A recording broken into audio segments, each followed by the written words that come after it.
Philippe Lamblin, nous allons commencer cette séquence avec vous. Je cherche du regard Philippe Lamblin, il est là. Vous êtes impliqué depuis de nombreuses années dans cette région sur les problématiques de ressources humaines. Et le préfet et le président de la région vous ont confié une mission sur les emplois non pourvus. Je vous en prie, vous voulez vous adresser ici ou de là? D'accord, donc sur les emplois non pourvus, est-ce que vous pouvez rapidement nous parler de l'ampleur de ce phénomène et nous dire comment un tel phénomène finalement d'emplois non pourvus s'explique, notamment dans cette région? Et bonsoir à tous. Effectivement, tout le monde le sait, il y a 600 000 personnes qui n'ont pas de travail dans cette région. On tient le triste record national, à peu de choses près, hormis les dom-toms.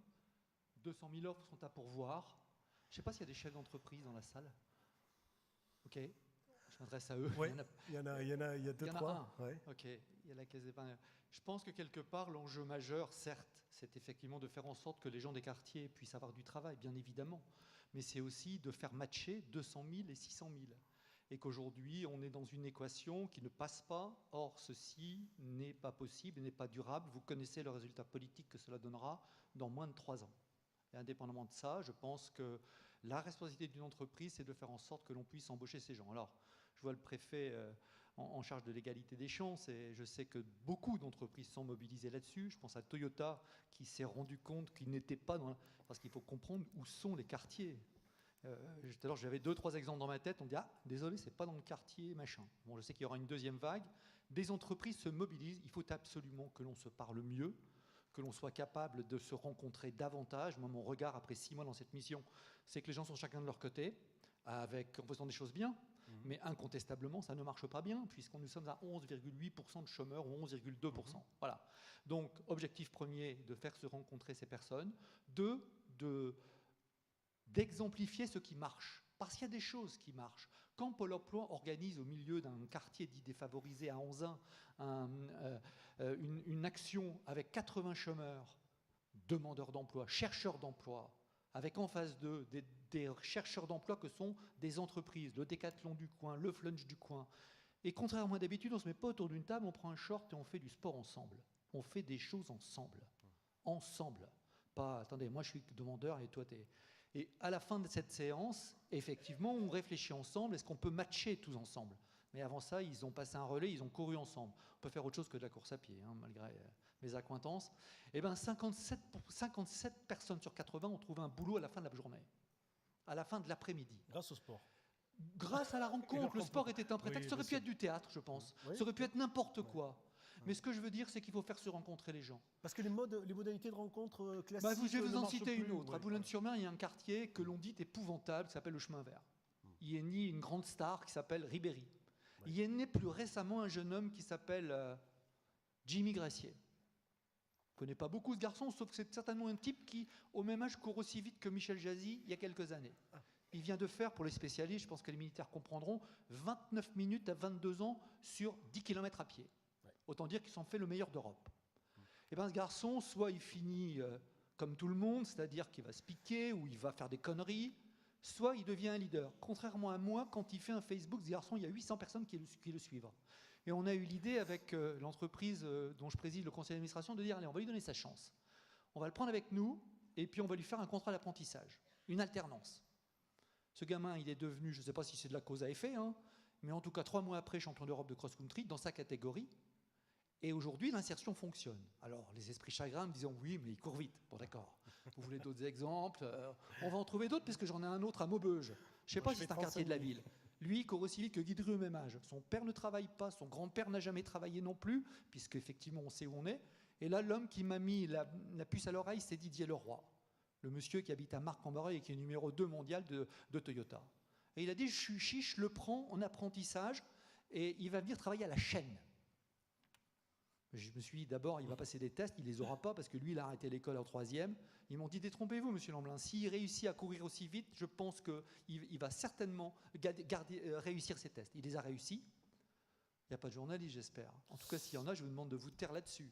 Ce garçon, il est en train d'apprendre ce que c'est que la vie de l'entreprise. Donc, il s'est pris un avertissement parce qu'il avait du mal à arriver à l'heure. Et la chaîne, elle démarre. Mais on le suit, on l'accompagne. Ce type, ces 2 exemples-là, il y en a d'autres, ce sont des phares de cette région que vous pourriez encenser à la télévision dans quelques années parce qu'ils seront champions olympiques. et qu'on laisserait aller dans le ruisseau après. C'est ça pour moi l'insertion, c'est ça le sens du boulot que je fais. Alors j'étais DRH d'un grand groupe, mais peu m'importe. Je pense que maintenant avec le préfet, les préfets, et avec le président de région, et vous, il faut qu'on réussisse à faire. Quand on organise des SPEL, ce qu'on appelle ici des services publics de l'emploi local, c'était bien, mais la première fois que je l'ai fait, j'ai eu l'impression d'être au Conseil des ministres, dans une grande salle, dans une préfecture, où c'était très bien. Mais je dis, c'est pas ça, il faut aller dans une entreprise. Et ensemble, trouvons des solutions. Comment se fait-il qu'aujourd'hui, il n'y a eu que 80 enseignants qui ont été en stage en entreprise? Je ne dis pas que c'est de leur faute, c'est un fait. Sur 75 000 enseignants dans cette région. Il faut que l'on rapproche. Comment voulez-vous qu'on y arrive? Donc j'ai dit au MEDEF, dans les SPEL locaux, dites combien vous avez de stages à offrir. Et Madame la rectrice, qui sait de quoi elle parle, parce qu'elle est née à Avion et elle a ça dans le sang de faire évoluer les choses. Il y a autour de cette table les gens de l'insertion, il y a les gens de l'emploi, il y a les gens de la préfecture, il y a les gens de la région. Tout le monde est là. Bon, on va trouver des solutions, non? Voilà, c'est un peu le sens de cette mission. Alors j'énerve un peu les gens, mais rassurez-vous, ma mission est à durée déterminée et bénévole. Donc après, on retournera à la quiétude. Mais pourquoi je pense vous que énervez cette... les gens? Comment? Je ne sais Pourquoi vous pas. énervez? Non, mais je pense qu'il faut bouger un peu les lignes. Oui, mais ma bien formation sûr. première est de travailleur social. Pourquoi vous dites que vous êtes... Parce que c'est pas sûr que ça plaise à tout le monde. Quoi. Ce que je veux dire, c'est que l'argent sur l'insertion, je trouve qu'il est important. Ouais. Jamais assez. Mais enfin, c'est par rapport à une demande, monsieur le chef d'entreprise.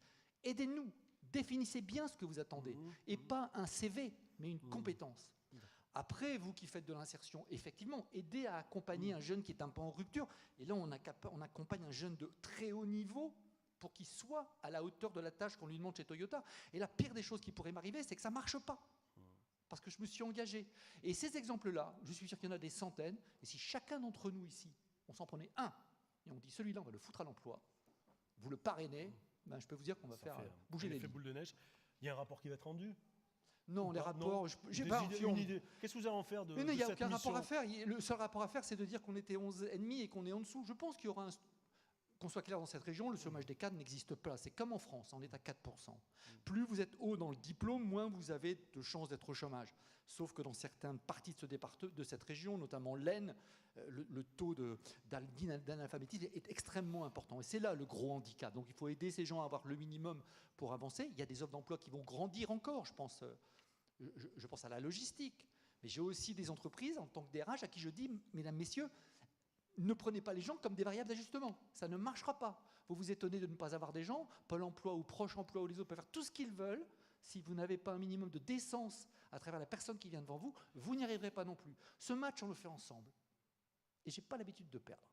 Eh bien, écoutez, on vérifiera le résultat. Et puis, merci pour ce témoignage, M. Lamblin. On va voir peut-être dans le public si j'ai animé des débats où il y avait une petite application où on pouvait juger de la qualité de l'intervention, etc. Là, pour le moment, ce n'est pas le cas. Mais est-ce qu'il y a des pour et des contre, M. Lamblin?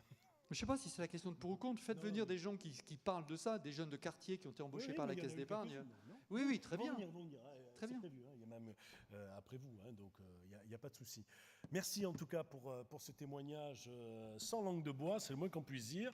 Et nous poursuivons donc avec des gens qui sont inscrits dans les quartiers, avec Christine Guerin et Noémie Frenzen, qui vous êtes respectivement membre du directoire et conseillère commerciale à l'agence de Lambersart l'Homme à la Caisse d'épargne Hauts-de-France. Merci de nous rejoindre. Vous avez tout ce qu'il faut, le matériel, le micro. Madame Frenzen, comment le contact a été établi avec la Caisse d'épargne, puisque vous êtes donc conseillère à la Caisse d'épargne depuis quoi Bientôt un an, oui. Depuis bientôt un an. Et voilà, donc comment ça s'est passé? Et est-ce que ça a été pour vous une surprise finalement de vous retrouver dans un tel métier? Oui, ça a été une surprise en effet. Donc je suis arrivée fin d'année dernière, du coup, à la Caisse d'épargne. Avant ça, j'avais fait des études, accompagnée notamment par l'association Areli, Émergence, depuis mon année de terminale, qui m'avait suivie pendant mes études, qui m'avait aidée, conseillée, orientée. J'ai fait donc une licence de droit, après un master 1 en Sciences Po, un master 1 en éco, et je me suis retrouvée un peu perdue fin d'études, à avoir fait des études hyper intéressantes, mais pas du tout professionnalisantes sur quelque chose en particulier. Et je me suis dit, mais qu'est-ce que je vais faire ? Et je ne savais pas vraiment. C'est là que Aurélie m'avait dit qu'il y avait des événements, notamment d'une autre association, la Fondation des Possibles, qui organisait des rendez-vous RH, en fait, où on pouvait aller rencontrer. Et moi, je suis arrivée à ces rendez-vous-là, où il fallait expliquer mon parcours, tout ça. Et la fois où j'y suis allée, on m'a dit, mais ils cherchaient tous plutôt des profils ingénieurs et tout, c'était pas du tout moi. Bon, j'ai été polie, je suis restée. Et en fait, c'était vraiment le truc de moi qui connais personne, c'est des associations qui m'ont permis de rencontrer des gens, et en l'occurrence de rencontrer quelqu'un qui connaissait quelqu'un, Monsieur Platel, qui est là à la Caisse d'épargne. Et j'avais parlé du fait que j'avais déjà travaillé l'été en banque, que moi j'ai toujours travaillé à côté de mes études, aussi sur des plateformes téléphoniques, tout ça. Mais je me disais, mais je connais tellement de gens qui ont fait pile leur étude, le master en banque, le master en assurance, etc. Moi, j'ai fait un truc super général. Enfin, voilà, il y a déjà trop de monde qui est formé exactement à ça, en fait. Et j'ai rencontré Monsieur Platel, et c'était hyper intéressant puisque c'était un entretien RH, et ça devrait exister plus. Il m'a dit, pose-moi toutes tes questions, moi je te recrute pas, dis-moi toutes tes craintes, je te répondrai franchement. Si ça t'intéresse derrière, tu rencontreras un autre RH pour faire un vrai entretien. C'est ça un entretien RH ? Mais c'était génial, c'était un entretien RH où on pouvait être hyper sincère. Ça, c'est fou. Parce qu'en général, on joue toujours un petit rôle quand même, on essaye de plaire. Et en fait, je pense que c'est une erreur, parce que là, c'était hyper franc. Je lui ai expliqué pourquoi moi j'avais des craintes à partir dans ce milieu, les a priori. Et puis, il est là, M. Platel ? Oui, il est là. Ah bon, d'accord. Et il m'a répondu franchement. Et puis voilà, forte de ces réponses, j'ai réfléchi de mon côté et j'ai postulé... à un poste de ? Alors, en agence, du coup, comme conseillère commerciale, poste que j'occupe, et je lui avais expliqué que moi, je cherchais une entreprise, justement, qui pouvait me former aussi en interne. Ce qui a été le cas, puisque quand je suis arrivée, bim, 1 mois de formation. Donc ça, c'est super, quoi. Avec plein de perspectives derrière, et justement, plein de perspectives d'évolution aussi au sein de l'entreprise, qui nous forment. Ça, c'est aussi la force des grandes entreprises qui peuvent le faire et qui le font, et c'est chouette. Merci pour ce premier témoignage. Mme Curie, c'est vrai que, est-ce que la motivation des personnes que vous avez en face de vous a supplanté ou supplante de plus en plus quand même le beau CV ? Alors, la réponse est clairement oui. C'est pas un discours. Non, c'est pas qu'un discours. Je pense que Noémie n'est pas un discours. Je pense que c'est clairement oui. Alors, supplanter complètement, non. C'est clair que moi, je représente une entreprise qui est une entreprise bancaire. Et on pourrait se demander ce que nous faisons, j'ai envie de dire, dans la thématique qui nous occupe aujourd'hui autour de la politique des quartiers. Le secteur bancaire, c'est pas complètement un secteur à emploi non pourvu, mais si je prends la Caisse d'épargne, on a pas loin de 400 implantations à travers toutes les Hauts-de-France. On a des agences à Laon, on a des agences à Maubeuge, on a des agences à Boulogne, on en a à Amiens, enfin, etc., etc. Nous recrutons tous les ans en CDI à peu près 150, 160 personnes. Et si j'y ajoute les CDD, je double le nombre de recrutés. Ça veut dire globalement quasiment une personne par jour. Il n'y a pas d'école. Et ce que j'ai envie de vous restituer, c'est de partager avec vous le fait qu'il y a des secteurs d'activité qui sont des secteurs d'activité dont on peut penser qu'ils ne sont pas accessibles. Et la Banque de Région fait partie de ces secteurs d'activité qui souffrent de ce stéréotype. Parce qu'en fait, nous sommes sur l'ensemble du territoire. Le deuxième élément, c'est que, Noémie l'a très bien dit, c'est que nous formons nos collaborateurs. C'est-à-dire qu'il y a une formation minima à avoir, mais qu'à partir de cette formation minima, nous assurons la formation de nos collaborateurs, parce que le métier de banquier, c'est un métier d'expérience, c'est un métier de terrain. On évoquait tout à l'heure le fait de parler de l'apprentissage en situation. Nous, ça fait partie de nos pratiques les plus courantes. Et que alors, la Caisse est un employeur socialement responsable et très engagé.